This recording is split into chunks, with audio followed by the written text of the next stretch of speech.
did this remote start installation on this 2016 Ram 2500 with 6.4 Hemi. We did the 5706 big remote. Comes with the micro USB so you can charge it.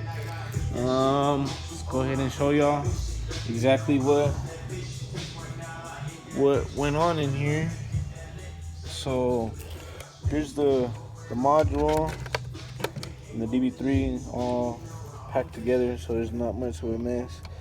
And then you got your connections, one that leads to your immobilizer, other one to your main power. You got your OBD2 connections and your ground and your siren. And that's basically it. All that's really left to do is find a nice little spot to tuck it and hide it. And then this guy right here, shock sensor. This is for vibrations, impacts.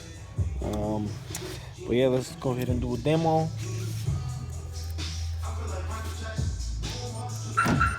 So right there it's unlocked, takes over the locks and the lights.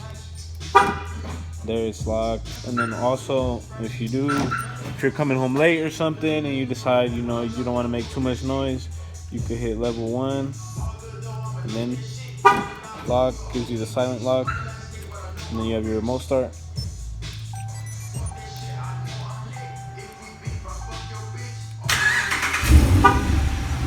There you go. Takes control of the lights.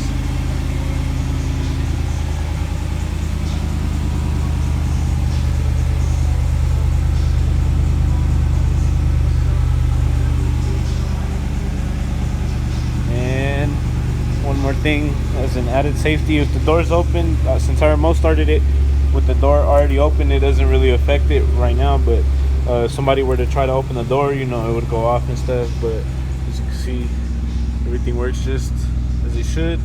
And let me go ahead and take the brake off.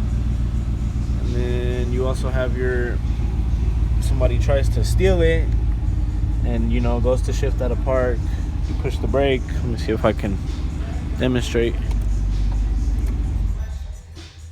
So once you push the brake, it shuts it off and it locks it automatically.